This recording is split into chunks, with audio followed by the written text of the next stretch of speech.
All right, hi everybody. It's Bonkai922. Just did a live stream, and some people were upset that I didn't postpone it. Kill me with a shotgun. She was like, "You meanie." I was like, "All right, well, I did it early. I'm sorry. I'm sorry I didn't wait for you." But the stuff that I said in the live streams in the description below. Basically, you commented where it said that. Okay, chapter 10. Bleach. Chapter 10. Um, okay, this fight with Kenpachi, don't get me wrong. Don't get me wrong. It was a lot better in this chapter. I think it's time for Kubo next week to end this fight. As good as it is. Because we're going on, like, let's see. Dare I say, third week? This was like the third week, I would say, on this fight. And it comes to the point when you say to yourself, oh yeah, this is an awesome fight. But I don't know, you could like speed it up a bit. Because like you're taking so long. But hey, like I said, still awesome chapter, awesome fight. But yeah. And this is chapter 575, Bleach. This one was called A Killer's High. And this was also a good chapter in a way because 4 out of 5 for this one. Because of Kenpachi, Zaraki, he really taught Grimmy, about what it means to have a killer's high, what it means to like really, you know, use all your power to kill somebody or defeat somebody. Because he hasn't felt that sensation. Grimmy, V, whatever you want to call him. And in the beginning part of this chapter, we basically have Kenpachi going after him, destroying the fucking buildings and everything. Also, a lot of people, I guess, from the J room were a little pissed off what Kubo did in this chapter. Okay, yeah. There's this guy. There's this short black guy who's with the guy who looks like he belongs in JoJo's Bizarre Adventure, mixed with Aizen. And they're looking at the fight. And, alright, yeah, okay. I mean, hey, it's Kubo. It's Kubo, man. He does this shit all the time. So, yeah. But anyway, basically we have these two guys, and they're basically saying, he's basically saying that he's fighting on par with Grimmy. So he is Kenpachi Saraki. And apparently, which was kind of weird, Bach ordered Grimmy to go after him. So this wasn't just like once in a lifetime thing. He actually was ordered to go after Kenpachi. That's probably why he attacked Yachiru. No, give or take. And he's like, that's for sure. And then we see this guy, and this guy was shown when we first got a look at the Sternritters. He basically is this big black guy with like I'm guessing a white beard, and he's got this staff. And to the people who complain about him, like, come on, man. Hey, all right, okay, Bankai does not. Okay, listen. This is Kubo, so, and it's a manga, and this is what happens, okay? I'm not going to get into a reasons. I'm not. But, anyway, this guy showed up. This was the guy we've seen back, like I said, in the Sternritters thing. And, he's basically saying you should just go on ahead. He should just go on ahead and beat the living crap out of the monster. And he's like, takes one to know one, you know, and they're basically going back and forth, and you're the person, and you're the last person who should talk.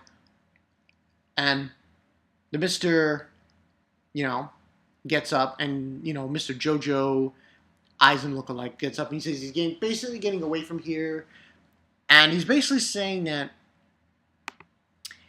he's getting as far away from this place as possible because of Grimmy's powers. Saying that, especially not in his cataclysm, good point, even at the, and he's basically agreeing with him that we'd still be in harm's way. And he adds that and says, seriously though, I don't want to speak ill of someone who has no talent other than to rely on their fantasies, but watching him use that imagination his to bring everything and anything to fruition kind of makes me feel like not being able to do anything at all would be a welcome sight. He's basically saying that. And then we go back to the fight. So that was a little interesting kind of segue, I guess, of showing just how crazy his powers are. Now, mind you, last week I think it was bullshit the way he was using his powers. But this chapter actually went about it in a different way with his imagination power. And I thought it was funny. I thought it was interesting. Not funny, but interesting the way Kubo went about it. So essentially, you know, basically, Kenpachi basically tells Yachiru he still feels Ketsu can still feel Koketsu's that too. Whew, he's probably still alive. Get your ass down there and get that arm fixed. And she's like, okay, and she leaves. I think what he meant there, I don't know what he meant by that. I think he meant his squad or Asane. He said he, which was weird. But anyway, he's like very perceptive, you know, Grimmy's basically saying. And basically what he's entailing, Grimmy, is that the power of my imagination got nullified during our exchange. And he's like, no shit, of course it wasn't. Of course it wasn't going to continue on. And basically, Kenpachi's basically telling him, you know, you got anything else up your sleeve, or is this all you have in you? And basically, he goes on to tell him, you got the title of strongest Quincy, being the strongest Quincy. If you really are that powerful, then it's time for me to knock you down the food chain. Stop dicking around. Let's start this fight. He's like, getting distracted by someone other than your opponent. I don't fucking call that a fight. Yo, then you get the title page, and it's the Killer's High. Yo, it was like that, and then we get the fight, and I just get hyped when you see Kenpachi do some shit like that. It's like he's just telling this kid, yo, kid, like wake up, like seriously, this is a fight to the death. Okay, so stop dicking around. Go in for the kill, man. Go in for the kill. In for the kill. So that's basically what Kenpachi's entailing to him. And then he basically raises the floor. He starts attacking him. Back and forth. And he's like repeating what he said, saying he's the strongest down the food chain. He's never even considered the possibility from the beginning. No one has dared oppose me, because everyone is well aware that I'm indeed the most powerful. I never felt the need to prove myself going around slaughtering people. That is why the thought of beating someone into submission never entered my mind. But despite that, why do I have the overwhelming urge to annihilate this asshole into oblivion? And then out of nowhere, he comes out with these guns, which I have to say was a nice touch by Kubo. I thought that artwork with the showing of the guns, that was awesome. Definitely awesome. Kind of reminded me, the guns coming out like that. For some reason, I think of the Matrix. I don't know why, but for some reason, when those guns came out, I thought, Matrix? Maybe because, when I think about it, That's kind of similar. Don't you agree, people?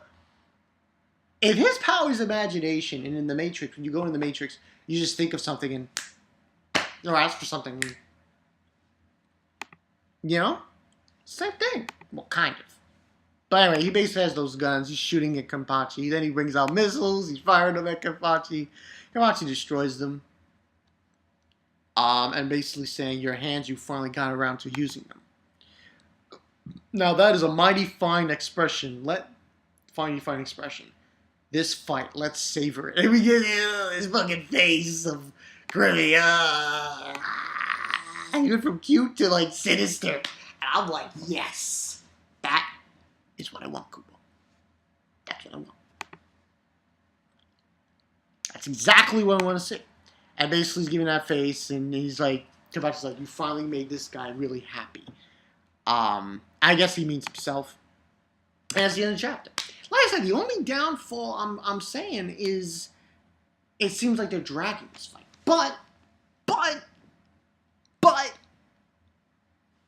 better use of imagination. Better use. Instead of like, lava, water. I'm like, listen, not that I hate or disagree with Mother Nature. But wouldn't it be more easier if you brought out guns? And that's what he did in this chapter. He brought out really lethal things. Missiles, guns, and shit. That was awesome. That was awesome. And it made Kenpachi even more amped up. So, this was a really... I liked how they did that. Now, listen, I'm just saying this because dragging out fights, I just don't... I just feel like they should just... Come on. This is taking a while, you know, but hey, it is what it is. But I feel like next week we should end this fight, please. Now, I'm not trying to complain. I'm not trying to be a bitch with the complaining, but come on. This Kenpachi, let him do his thing and kill this guy already so we can move on. Moving on. So, yeah. But, still a good chapter. Tell me what you guys think in the comment section below. What you thought about this chapter. Kenpachi, he's happy now. You happy now. You happy now. So, he'll get his fight now, his full fight with this. Go in and tear this mother up. Grammy. That is pretty awesome. It was pretty awesome. But it makes me wonder about a few things, like, with this fight. Like, if Bach ordered Grimmy to go after Kenpachi. I didn't... Because that whole exchange at the beginning of the chapter, it was very peculiar, the way that was done. I found it very strange. Huh. But anyway, that's the story, people. Bankai 922. I'll catch you guys later. Later today is probably just going to be One Piece. And the other three. The other three, from what I'm seeing, is Wizard Barristers, Defrag, and Space Dandy. Because I'm pretty sure that's the final episode that aired. Be 13 episodes. So yeah, that's pretty much the story there. Okay, I'll see you guys later. Kenpachi, man, he's ready to go in. Take this guy out. Come on. So we can move on. I'll catch you guys later. Peace.